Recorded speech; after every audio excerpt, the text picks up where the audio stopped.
Okay, Assalamualaikum dan selamat sejahtera kepada semua pelajar-pelajar yang mengambil subjek BEJ 20102, Multimedia, Teknologi dan Aplikasi. So, saya perkenalkan, saya TS Dr. Nur Faiza selaku pensyarah pelajar-pelajar sekalian.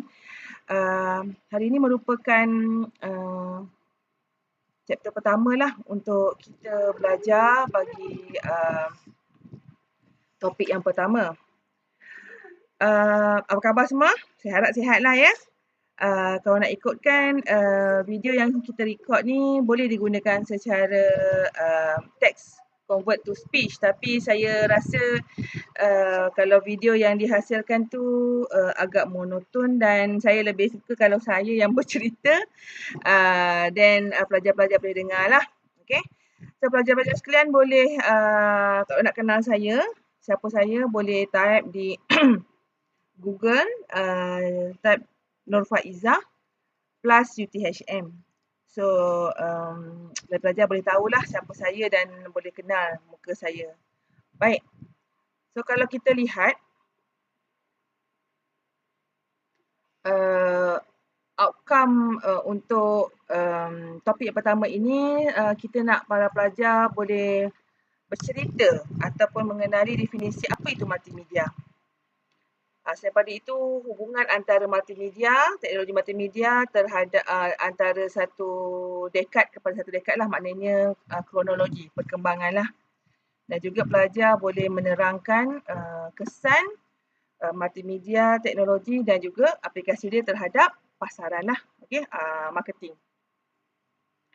Okay, secara introductionnya, kalau kita perhatikan, multimedia, okay?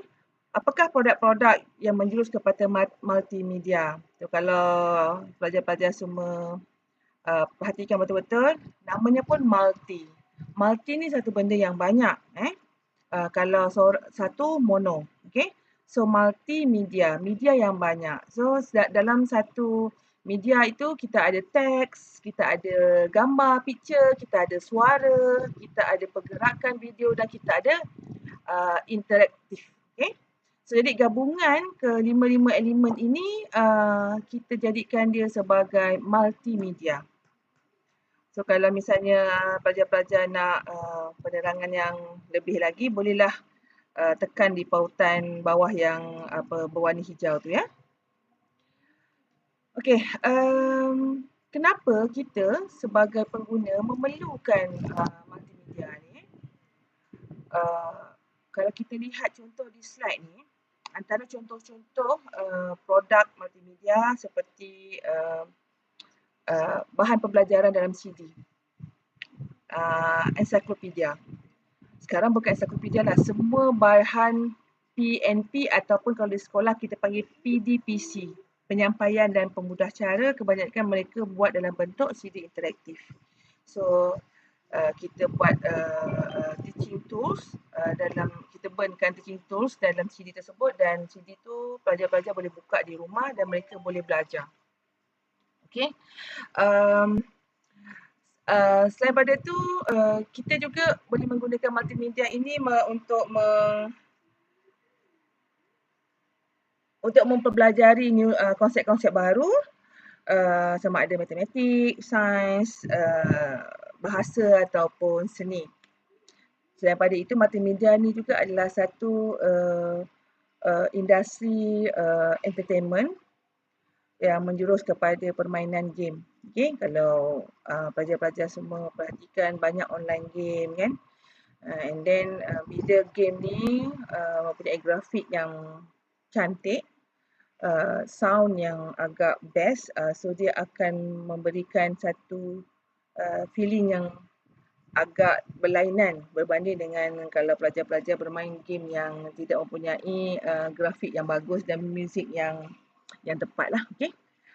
Selain daripada itu, untuk bidang perniagaan atau bisnes pun kita mula berkembang kepada penggunaan multimedia. Contoh, sekarang untuk perkenalkan produk, kita pakai TikTok, dan kemudian selain daripada TikTok, kita boleh buat video copyright untuk mempromosikan produk-produk perniagaan. Dan juga komunikasi antara kita sendiri dan juga negara dunia luar juga boleh disokong ataupun menggunakan multimedia inilah. Okey, so secara ringkasannya, sejarah perkembangan multimedia ni pelajar boleh tengoklah. Kita mula daripada first computer. First computer tu saya pernah ingat lagi, saya pernah nampak di mana tau. Masa waktu saya belajar dekat UTM, kita ada satu bilik multi server tak silap saya. Dan komputer tu sangat besar dan sangat kata kalau apa monitor tu sebesar TV lah And then kemudian pada tahun 60-an kita mula dengan mainframe. 70-an kita dah mula dengan penggunaan komputer yang agak kecil lah. Then 80 mulalah desktop. Desktop pun sekarang ramai tak pakai kan. Dan pada tahun 80 hingga 90-an tu kita mula mengurangkan saiz supaya komponen-komponen ataupun alat untuk multimedia komputer ni boleh dibawa secara mobile. Ini kalau lihatlah dia punya saiz daripada Macintosh ni. Seingat saya pernah nampak lah dekat UTM kan. Then sampailah ke beberapa bentuk dan beberapa saiz monitor komputer dan kalau you all lihat sekarang kita dah kurang gunakan monitor, kita banyak gunakan maksud saya kita banyak gunakan laptop. Kita kurang menggunakan desktop. So apa sebenarnya contribution ataupun sumbangan teknologi komputer ni kepada multimedia? Okay. Kalau tak ada komputer, susahlah kita nak buat multimedia punya produk. Apa yang dimaksudkan multimedia punya produk ni adalah produk ni adalah satu benda yang kita keluarkan, sama ada dalam bentuk video ataupun suara ataupun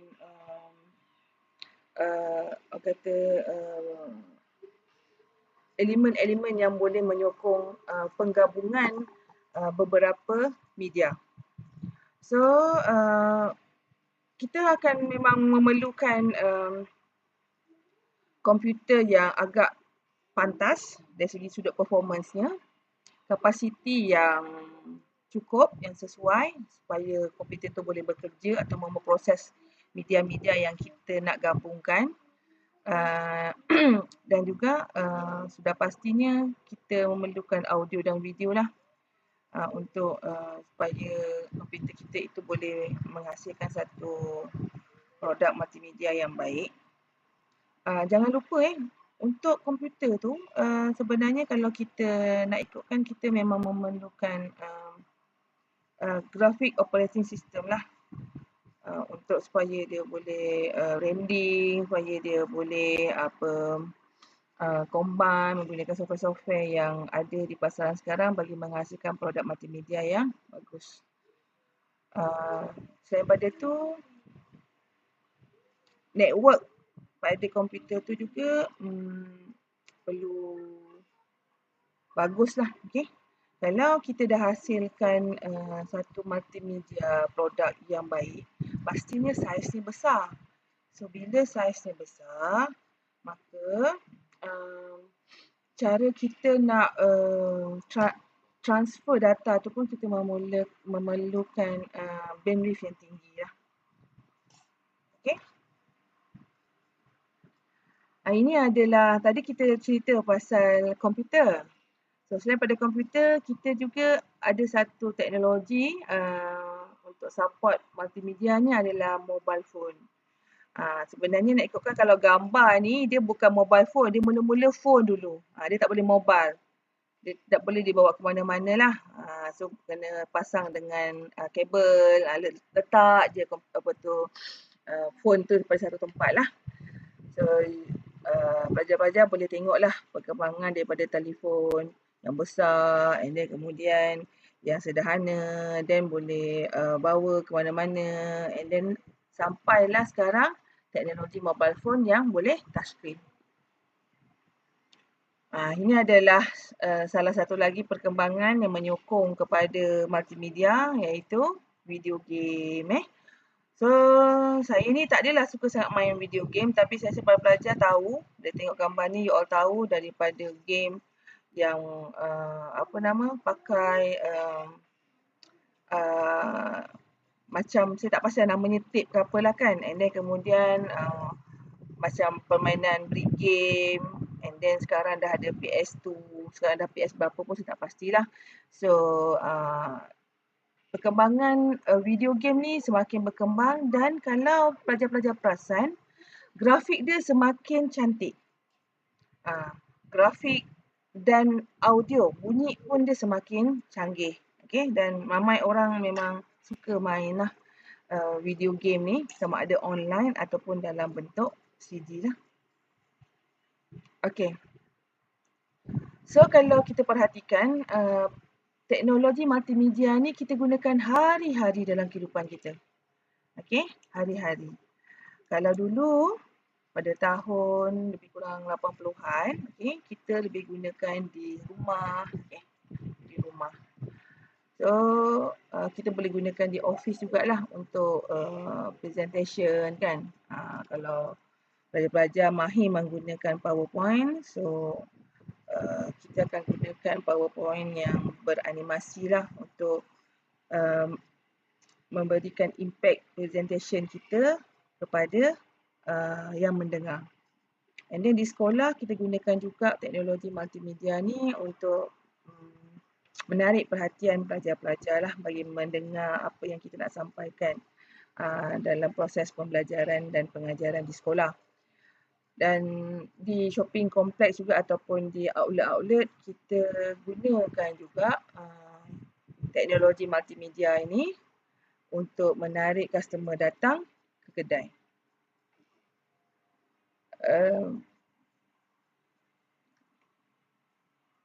Dia sebenarnya penggunaan multimedia komputer ini secara umumnya boleh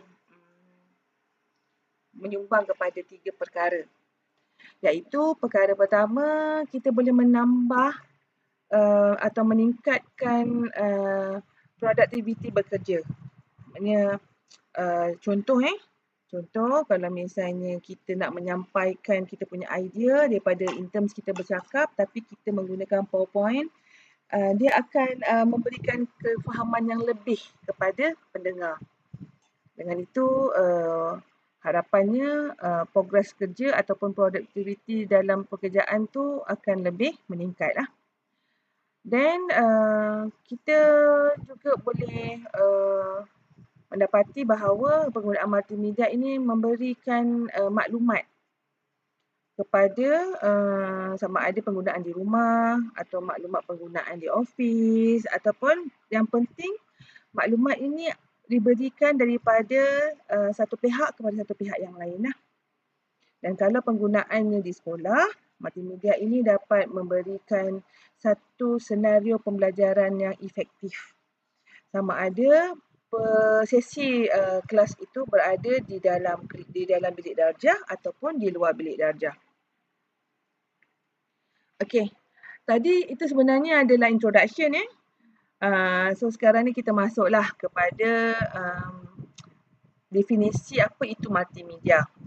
So kalau pelajar lihat definisi multimedia itu merangkumi multi, saya kata multi. Bila multi ni adalah banyak.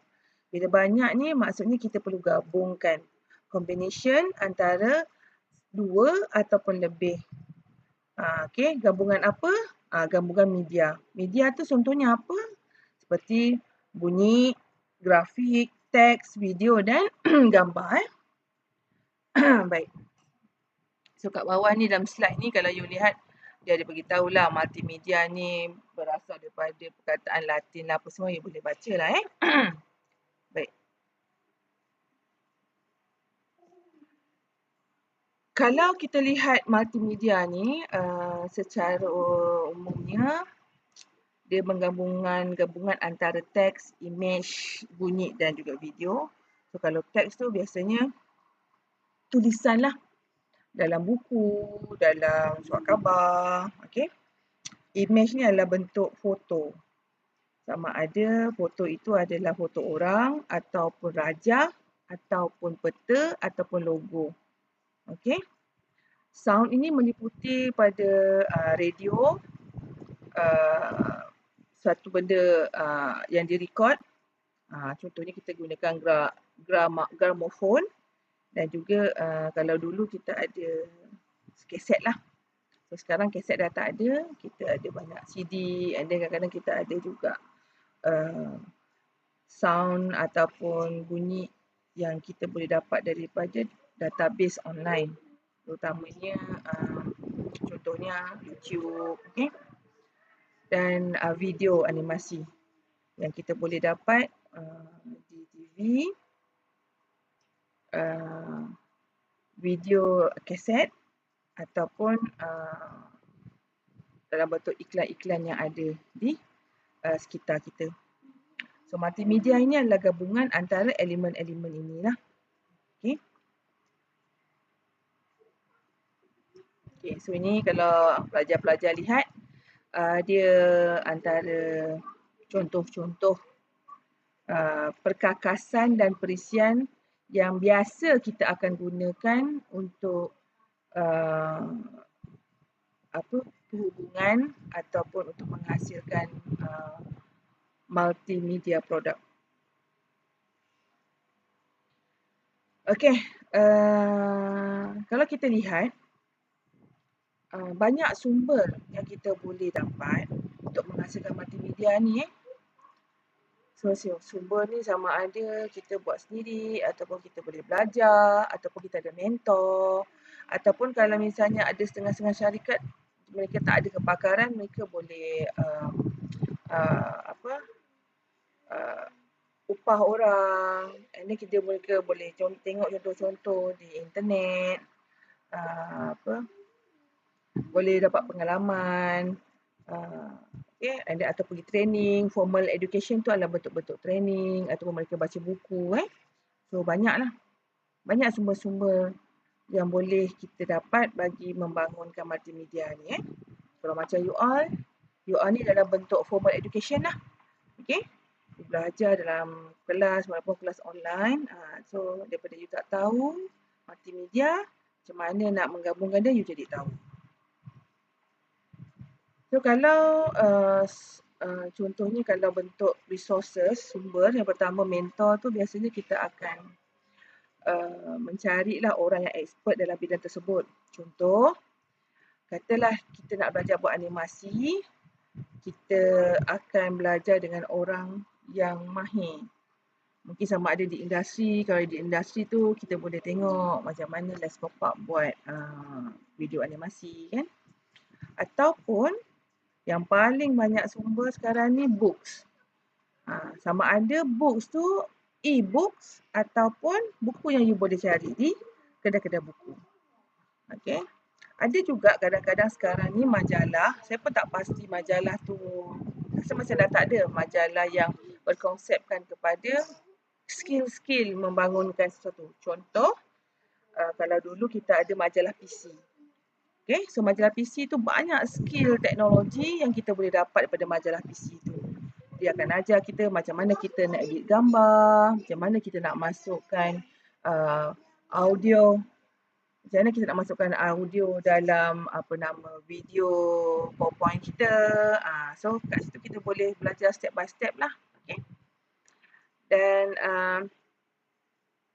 vendor dan trade show ni kita boleh belajar daripada video-video demonstration yang disediakan oleh pihak-pihak yang expert dalam multimedia lah. Okay.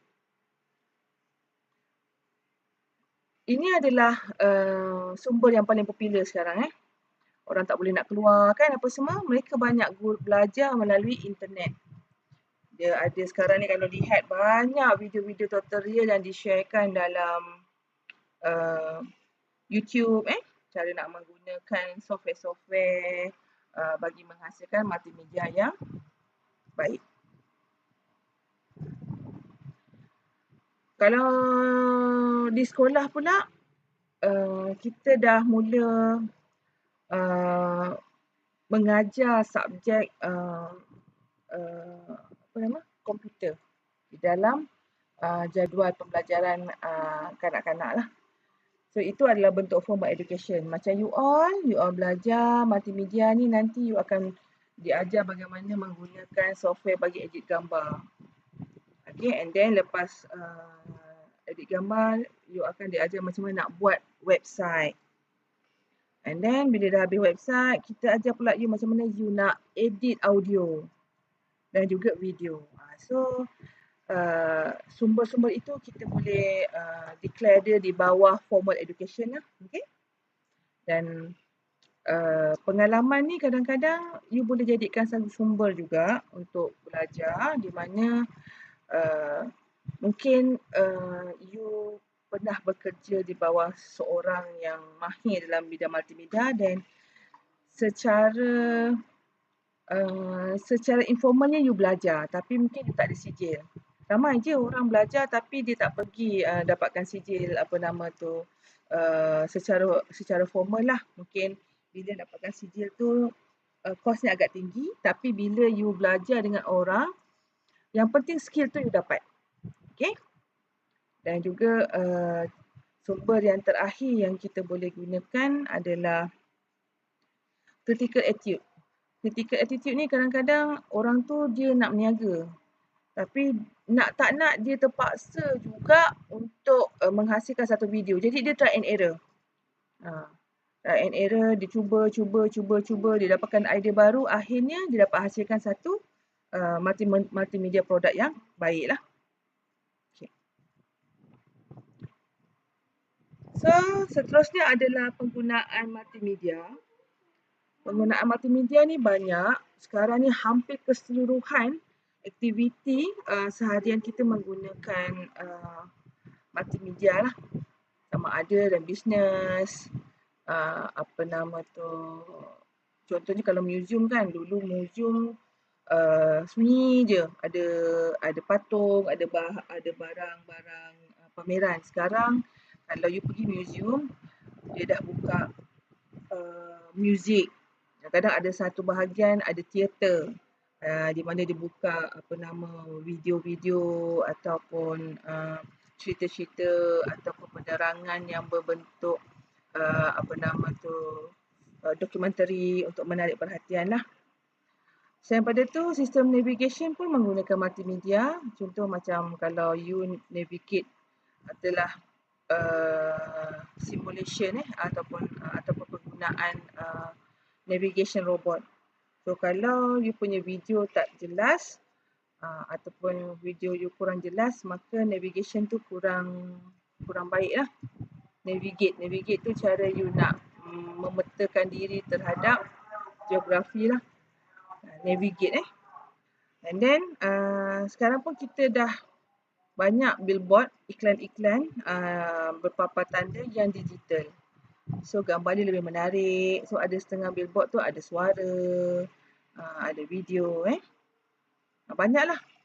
Dan sekarang ni pun dalam education pun kita banyak menggunakan multimedia.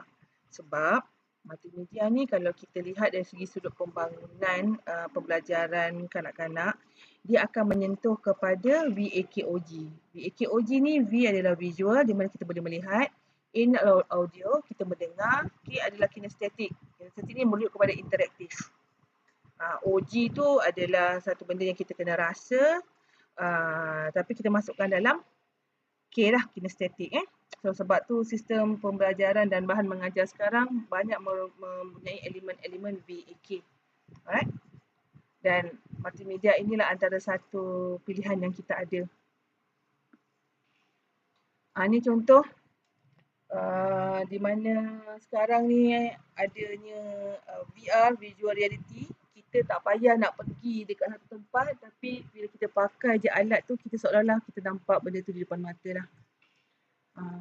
Dia macam real tapi sebenarnya dia tak wujud. Okay? So dekat situ akan menarik minat pelajar untuk belajar suatu benda yang sebenarnya pada realitinya susah untuk kita dapat. Contoh katalah bidang perubatan, kita nak ajar subjek berkaitan struktur otak. Takkan kita nak belah otak orang kan? So in terms dulu kita buat patung, kita buat arca yang mirip kepada otak manusia. Sekarang ni sebab kita lebih kepada teknologi yang lebih kata canggih, so kita just ambil gambar, kita buat 3D modelling, dan dengan hanya menggunakan VR punya alat, kita dah boleh lihatlah struktur otak manusia secara visual. So yang ini AR. AR ni pun benda yang sangat popular sekarang. So dengan hanya menggunakan mobile phone, kita dah boleh gunakan teknologi AR ni lah. Okay. So masa depan untuk teknologi multimedia ni sangat besar, terutama selepas kita, kalau sebelum COVID-19 pun memang dah banyak. So apabila kita mengalami pandemik COVID-19 lah, teknologi multimedia dia lagi bertambah, lagi kita perlukan untuk support setengah industri. Okay, kalau dulu kan kita jual mesti katalah kita nak jual makanan, kita ada kedai, kita ada outlet. Sekarang tak payah. Kita hanya perlukan penghantar makanan. Tapi macam mana kita nak iklankan makanan kita tu? Itulah kadang-kadang kita gunakan sumber-sumber multimedia ni lah. Ada orang buat TikTok, ada orang buat video untuk promotekan makanan dia. Okay? So saya rasa setakat ni dulu chapter 1 yang pada saya agak simple dan membuka kata minda lah bagi pelajar-pelajar yang tak pernah tahu apa itu multimedia. So lepas ni kita akan boleh berbincang dengan bersyarah masing-masing sekiranya perlukan penjelasan yang lebih lanjut. So have fun untuk chapter 1 dan selamat belajar.